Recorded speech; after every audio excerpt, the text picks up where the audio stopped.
So you have picked and eaten your fill of fiddleheads for the spring, but they just keep popping up and you want to be able to taste those delicious fiddleheads all year round. Well, we're going to show you what we do to preserve them so we can have tasty fiddleheads whenever we want. In fact, we just finished the last of our fiddleheads from last year right before we started picking these new ones. There's just 3 very simple steps. 1, clean them.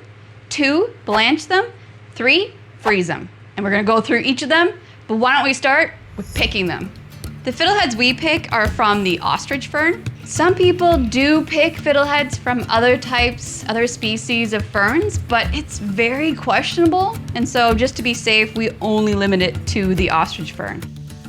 These are ostrich ferns. This is a really small example right here.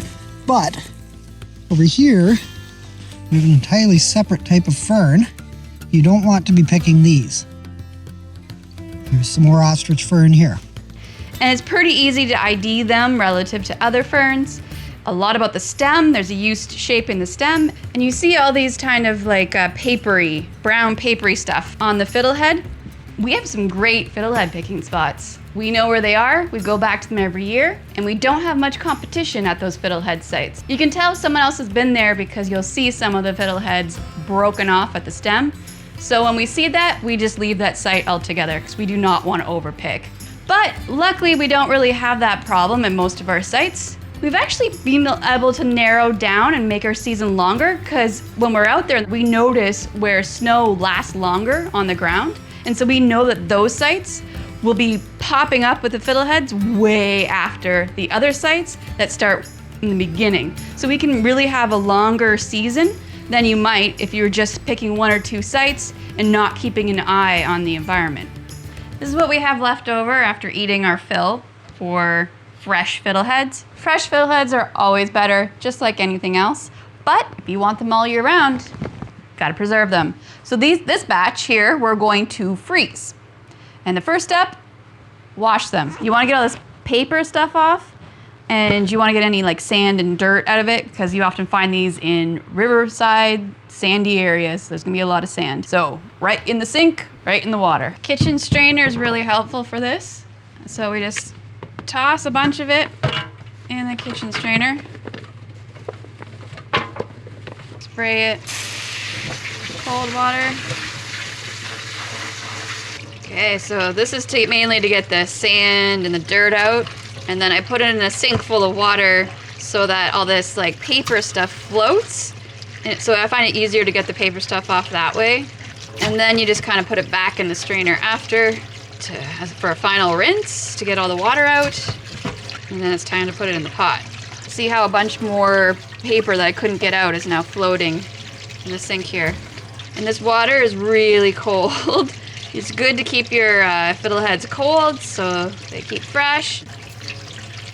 We also don't cut off the stems of our fiddleheads because that stuff is just as tasty as the rest of it. You can if you want a nicer looking fiddlehead, like a nice just round ball, then we're just wasting food. Okay, so this is cleaned out. We want to get these out of this water, get them strained up. You'll see just how much more paper just gets left in the sink. See these brown ends? It doesn't really matter. It doesn't mean it's gone bad. It just means there's a lot of iron in these things. And so the iron oxidizes and it turns brown. But it's still okay for you, still safe for you. If it's unappealing, then you can cut it off. We're not trying to win any beauty awards here though. So we're only blanching them. So it's a very quick couple minutes in the water. Put them in while it's boiling. Bring it back up to a boil. You'll see a little bit of a color change in the fiddleheads. They'll go a little bit brighter green. Just stir them around. The water will also go a little bit of brown. Again, that's the iron, that's the paper that was around the fiddleheads that you didn't get off. That's okay. It's come to a boil. Left it in there for a couple seconds of it boiling, so now we're good. Now we want to transfer this into really cold water to stop it from cooking. Because again, we're just blanching this stuff. We are not cooking it. So right into the cold water. And I'm gonna turn this off. Make sure you have a lot more cold water than you have fiddleheads, or else you're just gonna warm that water up too fast. You can also put ice in that, make it cool down faster. Our well water is super cold, so we just use our well water. Okay, that's it, and look how dark that is. So I'm just gonna move it around in here a little bit, agitate it, not too much, just to make sure it cools down fast enough, nothing clumps together. And they are actually room temperature by now already. So now we want to get out of this cold water, so using this scoop again, putting it back in the strainer. Now the next step is getting it ready to freeze. And we do this differently than pretty much everybody else, but we do the same thing for all of our vegetables. We don't know how much fiddleheads we're gonna want when we have a meal. It might be just the two of us, we might have guests, we might be really hungry, the recipe might not call for a lot. And so we do not freeze this in bags. Instead, we freeze this in a single layer on parchment paper on a baking sheet. They freeze as individual fiddleheads, and you just put them in one bag, not multiple bags, and you can just grab as many as you need for your recipe or your meal. And into the freezer they go for a couple hours. You don't want to reuse the same water for your next boil. Just gonna discard this and fill it back up with fresh water. So these fiddleheads are frozen now. We've left them in there for a few hours. They're now individual fiddleheads. There's some clumps, you can just break them up. And then we just put them in a labeled plastic Ziploc bag and throw them back in the freezer. And then we can just grab any number of fiddleheads we want when we need them.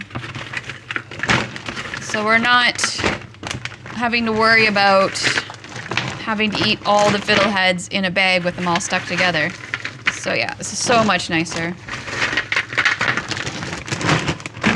And we do this with basically all of our vegetables that we freeze.